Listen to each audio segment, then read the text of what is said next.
Hello everyone.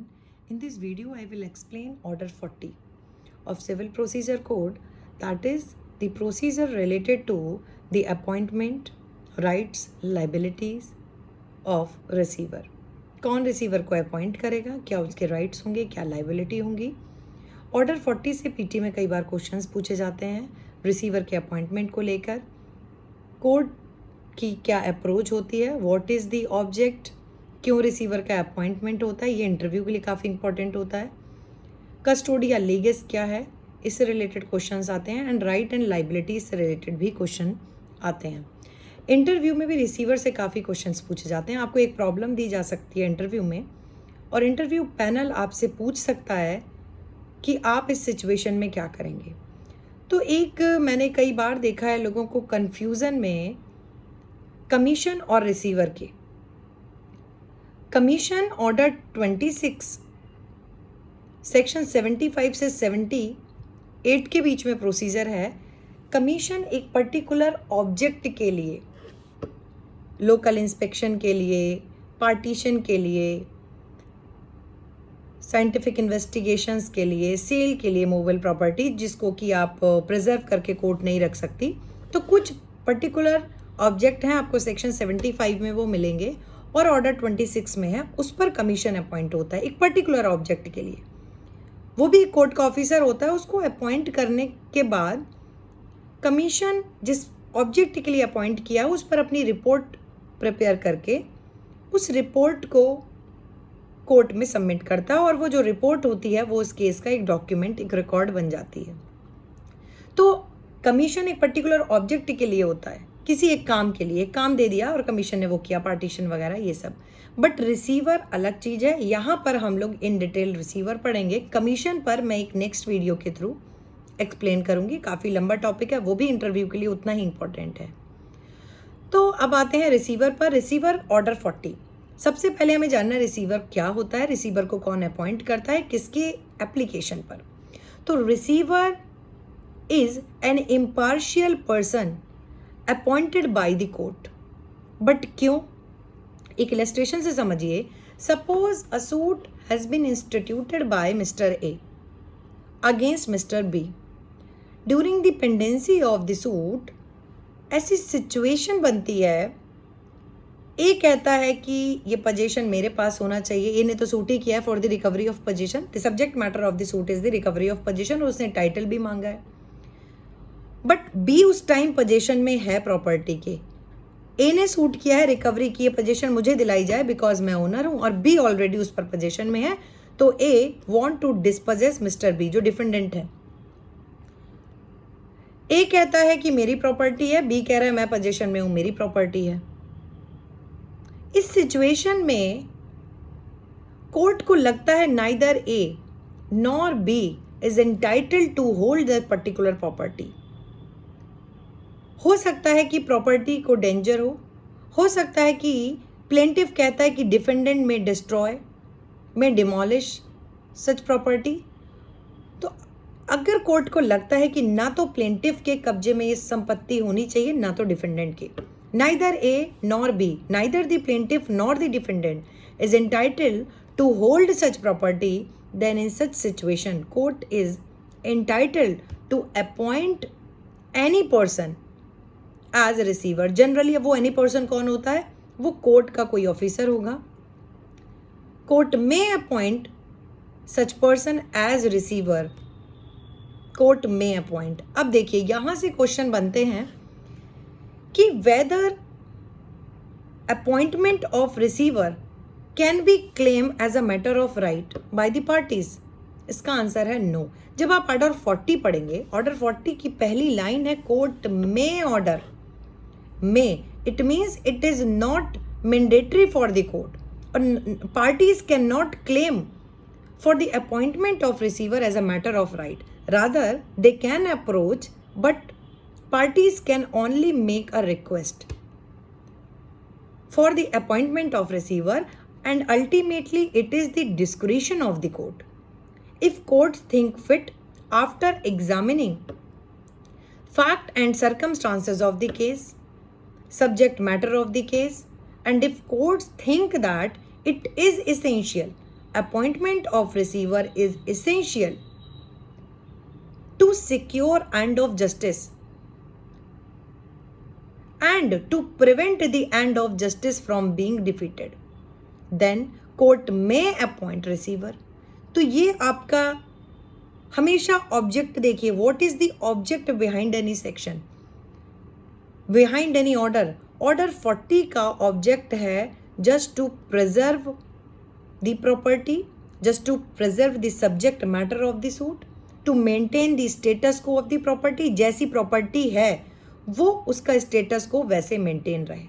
It is the duty of the court to maintain और preserve the property until that suit has been conclusively adjudicated by the court. जब तक कि वो मामला न्यायालय द्वारा निर्धारित ना कर दिया जाए तब तक जिस विषय वस्तु पर वो मामला है उस विषय वस्तु को संरक्षित करना न्यायालय का दायित्व है.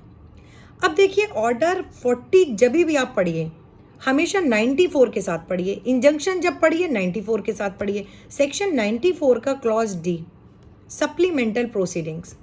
सेक्शन 94 का जब आप इंट्रोडक्शन मेन पॉइंट पढ़ेंगे उसमें आपको दिखेगा कोर्ट में pass any order to prevent the end of justice from being defeated. न्यायालय को लगेगा कि ऐसा करने से मैं न्याय को विफल होने से रोक सकता हूं. तो क्लॉज डी में एक ऑप्शन है कोर्ट में ऑल्सो अपॉइंट रिसीवर. तो आप कनेक्ट करिए इसको ऑर्डर 40 से. ऑर्डर 40 कह रहा है कोर्ट में अपॉइंट रिसीवर, सेक्शन 94 कह रहा है to prevent the end of justice from being defeated. मतलब if court think fit that appointment of receiver is essential to secure justice, to promote justice, to ensure justice, then definitely court will appoint receiver. But at the same time, parties cannot claim for the appointment of receiver as a matter of right. Clear? पहला question आपका ये clear हो गया interview के लिए भी और PT के लिए भी. मेंस में भी अगर आता है तो आप इसी तरीके से लिखेंगे. इसके बाद दूसरी चीज आती है कि इनके अपॉइंटमेंट के लिए कौन कौन अप्लाई कर सकता है. Any person, either the plaintiff or the defendant, or third person, any third person who is interested in the subject matter of the suit. Suppose immovable property कोई है जो कि उस सूट में सब्जेक्ट मैटर है, उस इमूवेबल प्रॉपर्टी के लिए सूट हुआ है. अगर उस इमूवेबल प्रॉपर्टी में प्लेंटिफ और डिफेंडेंट के अलावा किसी और व्यक्ति का भी हित है, कोई और पर्सन भी उसमें इंटरेस्ट रखता है, then that third person may also apply for the appointment of receiver. 3 चीजें हो गई, either plaintiff, defendant and third person who is interested in the subject matter of the suit. And fourth is the court may also appoint receiver on its own motion. It is called suo motu. अगर court को लगता है proceeding के दौरान कि there is need for the appointment of receiver, then suo motu भी court appoint कर सकती है. आपके 2 क्वेश्चन यहाँ पर तैयार हो गए. थर्ड, ऑर्डर 40 के साथ ही आपके क्वेश्चंस भी तैयार हो रहे हैं. थर्ड क्वेश्चन तैयार हो रहा है आपका ऑर्डर 40 के ही सेकंड क्लॉज से. द कोर्ट में अपॉइंट रिसीवर आइदर बिफोर और after the pronouncement of decree. यहां से क्वेश्चन बना कि डिक्री के प्रोनाउंस होने से पहले, it means that during the pendency of the suit, even before the pronouncement of judgment or during the pendency of the suit, receiver can be appointed. Receiver may be appointed by the court. पहला कि क्या judgement से पहले receiver का appointment हो सकता है? Yes, बिल्कुल हो सकता है. ऑर्डर 40 कह रहा है बिफोर द डिक्री, तो मतलब सूट की पेंडेंसी के दौरान.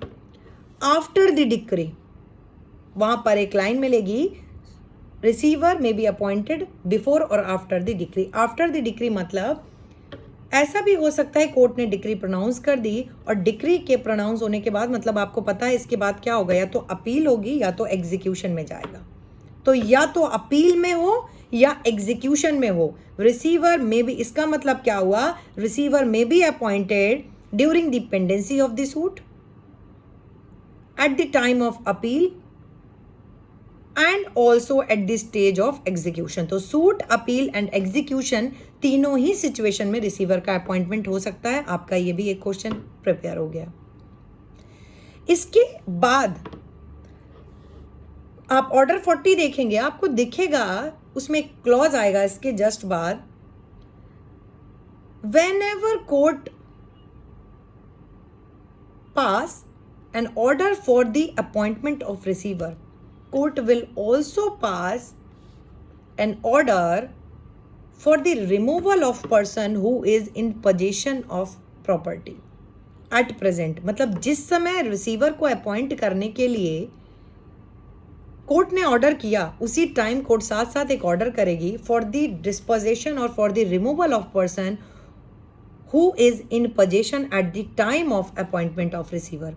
मतलब जिस इमूवेबल प्रॉपर्टी पर प्लेंटिफ ने रिसीवर को अपॉइंट करने के लिए एप्लीकेशन किया था, आवेदन किया था, और कोर्ट ने रिसीवर अपॉइंट किया, तो कोर्ट क्या करेगी, उस टाइम जो व्यक्ति पोजीशन में है, जैसे डिफेंडेंट उस समय अगर पोजीशन में है, तो कोर्ट एक ऑर्डर और पास करेगी कि जो डिफेंडेंट है उनको वहाँ से डिस्पोजेस किया जाए, क्योंकि अब उस जगह पर पोजीशन किसका होगा, रिसीवर का होगा। तो ये भी ध्यान रखिए, court may appoint receiver and at the same time court may also pass the order for the disposition of person who is in possession of such property। ये भी आपका एक क्वेश्चन प्रिपेयर। अगला आइए, जब कोर्ट उस व्यक्ति को डिस्पोजेस करने के लिए ऑर्डर पास करेगी, at the same time court will pass an order that such property must be in the custody or management of the receiver। कि अब इस प्रॉपर्टी पर किसकी कस्टडी होगी, रिसीवर की। Commit that property in the custody और management of the receiver. अब defendant या जो भी व्यक्ति उस प्रॉपर्टी पर पोजीशन में है उसको डिस्पोजेस किया जाएगा और उसकी जगह पर रिसीवर को अपॉइंट किया जाएगा। तो ये चीज़ें हमने समझ ली कि ये इस तरीके से ऑर्डर होगा, कौन अप्लाई करेगा। हमने ये भी समझ लिया it is the discretion of the court, court में अपॉइंट रिसीवर और not, but at the time of appointment of receiver क्या क्या चीज़ें हैं कोर्ट कंसीडर करेगी, क्या कोर्ट जनरली ऐसे ऑर्डर को पास करेगी। क्या आपके सामने ऐसा ऑर्डर आएगा, ऐसी एप्लीकेशन आएगी, तो आप जनरली ऐसे एप्लीकेशन को अलाउ करेंगे। देखिए, अगर आप लोग ध्यान रखें 110 इंडियन एविडेंस एक्ट एक प्रजम्पशन है लॉ की। इंडियन एविडेंस एक्ट में प्रजम्पशन है कि जो भी व्यक्ति संपत्ति की पोजीशन में होता है उसको क्या माना जाता है, presumption is he is the owner of property. Any person who is in the position will be deemed as the owner. और जो कॉन्ट्ररी कह रहा है, burden of proof will lie upon that person to prove that he is not the owner. और यहां पर receiver के through क्या हो रहा है, अभी तो सूट डिसाइड नहीं हुआ, during the pendency of the suit receiver may be appointed, right तो डिक्लेयर ही नहीं हुए, कोर्ट ने अभी तक नहीं बताया कि plaintiff is entitle or the defendant. There may be a situation that at last जब सारे एविडेंसेस को कोर्ट रिकॉर्ड करेगा, हो सकता है कि डिफेंडेंट ही उसका ओनर हो प्रॉपर्टी का। तो ऐसी सिचुएशन में रिसीवर को अपॉइंट करके उसको डिस्पोजेस करना, क्या ये अन्याय नहीं होगा, क्या ये इनजस्टिस नहीं होगा डिफेंडेंट के साथ। तो इस चीज को ध्यान में रखते हुए कोर्ट जब भी रिसीवर का ऑर्डर पास करेगी, कोर्ट को ये सब पता है, 110 भी पता है, कोर्ट को ये भी पता है, हो सकता है डिफेंडेंट ही इसका ओनर हो, तो court generally court will not pass the order for the appointment of receiver unless and until court thinks fit that it is necessary to secure or to promote or to ensure the end of justice। ठीक है, ये approach ध्यान रखनी है, because it is the very harsh order in which court pass an order to dispossess any person who may be the real owner of the property। at last ऐसा हो सकता है कि वही रियल ओनर हो। सो ऐसा कहा जाता है और ऐसा आपको अब लग भी रहा होगा कि it is very harsh order, जहाँ पर आप किसी को डिस्पोजेस करते हैं, पता नहीं उसके पास आगे घर है नहीं है, हो सकता है वही उसका ओनर हो, तो ऐसे में उसको डिस्पोजेस करना बहुत ही हार्श ऑर्डर है। तो जनरली कोर्ट रिसीवर के अपॉइंटमेंट के लिए ऑर्डर पास नहीं करती है, बट कोर्ट को जब लगेगा, रेयर केसेस में रिसीवर का अपॉइंटमेंट होगा। अब देखिए, रिसीवर का अपॉइंटमेंट हो गया तो रिसीवर को राइट्स क्या क्या है। Receiver will act as the owner of property. आपने देखा, ओनर जो भी व्यक्ति पोजीशन में, उसको डिस्पोजेस करके रिसीवर को उसको पोजीशन दिलाया जाता है, और साथ में कोर्ट रिसीवर के जब अपॉइंटमेंट का ऑर्डर करेगी, court will also declare that he will act as the owner of property. अब आप ओनर हैं तो बिल्कुल आप ओनर की तरह ही करेंगे काम। आप देखिए, आपकी कोई प्रॉपर्टी होती है, आप किसी भी प्रॉपर्टी के ओनर हैं, तो आप उसका देखभाल, मैनेजमेंट, टेक केयर बहुत अच्छे से करते हैं ना। सेम वही चीज़ है। अगर कोर्ट ने रिसीवर को एज ओनर अपॉइंट किया है, then it is the duty of the receiver to take care as the owner. अब राइट्स क्या हैं रिसीवर के? रिसीवर कैन सू और can be sued. Receiver can collect rent if that property, जिस property पर receiver को appoint किया है, अगर वहाँ से रेंट आता है, सपोज आप वो कोई अपार्टमेंट, कोई बिल्डिंग है जहाँ पर आपके फ्लोर हैं जहाँ से रेंट आता है, तो रिसीवर उस रेंट को कलेक्ट करेगा। Suppose that property is the agricultural rent या कोई एनी अदर इमूवेबल प्रॉपर्टी या मूवेबल प्रॉपर्टी भी जिससे प्रॉफिट की अर्निंग होती है, जिससे प्रॉफिट होता है, तो वो अर्निंग को भी कलेक्ट करेगा। मैनेजमेंट, उसका मैनेजमेंट, रेंट का कलेक्शन, प्रॉफिट का earning, data maintain, each and everything will be done by the receiver. जो भी रेंट कलेक्ट होगा, जो भी प्रॉफिट्स होंगे, उनका प्रॉपर रिकॉर्ड कोर्ट में प्रोड्यूस होगा। वो रेंट, वो प्रॉफिट्स कोर्ट में डिपॉजिट होगा। ऐसा नहीं है कि वो रिसीवर की जेब में जाएगा। रिसीवर को रेम्यूनरेशन मिलते हैं, जिस भी काम के लिए रिसीवर को अपॉइंट किया गया, रिसीवर अपॉइंट होगा तो जितने टाइम के लिए रिसीवर है उसको उतना रेम्यूनरेशन मिलेगा। तो ये ड्यूटीज़ हैं और ये राइट्स भी हैं। ये राइट्स हैं मैनेजमेंट करना, प्रॉपर देखभाल करना, नेग्लिजेंट एक्ट ना करना, एज ओनर एक्ट करना। तो he can sue, can be sued, can manage the property, can collect the rent, can earn the profit. Each and everything will be done by the receiver as the owner. अब देखिए, आपको rights दिए हैं, आपको पता है jurisprudence में भी कि rights can never be absolute. Rights हैं तो ड्यूटीज भी होंगी। तो रिसीवर के ऊपर कुछ ड्यूटी भी इम्पोज कोर्ट करेगी। ड्यूटी क्या है कि रिसीवर को at the time of management of property he will have to take proper care and caution, because if due to the negligent act or wilful conduct any loss or injury cause to that property, जिस property पर receiver को appoint किया है उस property पर अगर कोई loss, कोई इंजरी होती है, then receiver will be personally liable for such loss। और होना भी चाहिए। आपने किसी कोर्ट ने रिसीवर को अपॉइंट करा के किसी को डिस्पोजेस किया है, हो सकता है वो बाद में ओनर हो, और रिसीवर के नेग्लिजेंट एक्ट की वजह से उसकी प्रॉपर्टी पर अगर लॉस और इंजरी होती है तो that receiver must be liable ना। इसके लिए ऑर्डर 40 में बहुत अच्छा प्रोविजन है। If it is proved that due to the negligent act or willful conduct of receiver such injury caused to that property, such loss or harm caused to that property, then court may attach the property of receiver की property भी attach हो सकती है, and court में sell his property, जिस property को attach किया उसको सेल करा देगा। और सेल कराने के बाद जो भी उससे पैसे आए हैं, उस पैसे से क्या किया जाएगा, जितना भी लॉस उस प्रॉपर्टी पर हुआ है उसकी पूरी की पूरी भरपाई रिसीवर की प्रॉपर्टी को अटैच करके सेल करके किया जाएगा, और जो एक्स्ट्रा पैसे बचेंगे वो वापस रिसीवर को कर दिए जाएंगे। तो ये बहुत अच्छा प्रोविज़न है। इससे क्या होगा, इससे रिसीवर अपने काम को करते टाइम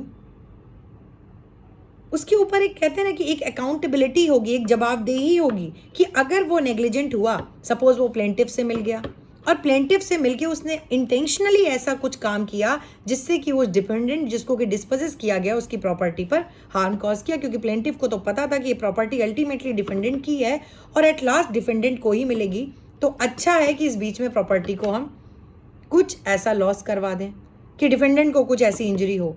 तो अगर ऐसा होता है तो receiver will be personally liable. तो अब रिसीवर और प्लेंटिफ में इस तरीके का कोई काम नहीं होगा। और रिसीवर ऐसा पर्सन ही होता है, receiver is the impartial person appointed by the court. तो यहाँ पे आपके काफ़ी क्वेश्चन आपके क्लियर हो गए होंगे पीटी मेंस एंड इंटरव्यू में, यहाँ से काफ़ी क्वेश्चन आपके आ सकते हैं। अगला काफ़ी एक अच्छा इंपॉर्टेंट टर्म है रिसीवर के सेंस में, custodia legis, CUS custodia, TODIA custodia legis, LEGIS। Custodia legis एक लैटिन टर्म है, इसको रिसीवर के सेंस में ऐसे जाना, इसका मतलब होता है in the custody of court. Custodia legis मतलब in the custody of court. देखिए when court appoint receiver, in fact that property is in the position of receiver, वो प्रॉपर्टी रिसीवर के ही पोजीशन में है, but it the presumption will be that such property is in the position of court. तो अगर किसी ने किसी भी तरीके का डिसओबीडियंस किया, रिसीवर की बात नहीं मानी, receiver is the person appointed by the court, he is the court officer, वो कोर्ट का ऑफिसर है। और अगर किसी भी व्यक्ति ने डिसओबीडियंस किया कोर्ट के ऑर्डर को, देन कंटेम्प्ट ऑफ कोर्ट लगेगा ड्यू टू कस्टोडिया लीगिस। ये प्रिजम्पशन होगी that property is in the custody of court. और अगर उस प्रॉपर्टी पर किसी भी तरीके का मतलब जिसको राइट नहीं है पोजीशन का, वो छोड़ नहीं रहा, सपोज छोड़ नहीं रहा, जो जबरदस्ती कब्जा कर रहा है, रिसीवर को अपना काम नहीं करने दे रहा है, तो contempt of court will apply. तो ये हमारे राइट्स हो गए, ड्यूटीज हो गए रिसीवर से रिलेटेड। उसके बाद आता है कि एक और है जो क्लॉज 5, आई थिंक रूल 5 है रिसीवर से रिलेटेड। जनरली रिसीवर कौन अपॉइंट होगा? जनरली वो कोर्ट का ऑफिसर होगा, वो कोई प्लीडर नहीं, जनरली वो कोर्ट का एक ऑफिसर होगा जो कि इम्पार्शियल होगा। And each and every act of the receiver will be under the strict supervision of the court. जिस कोर्ट ने उनको अपॉइंट किया उनके स्ट्रिक्ट सुपरविजन में होगा।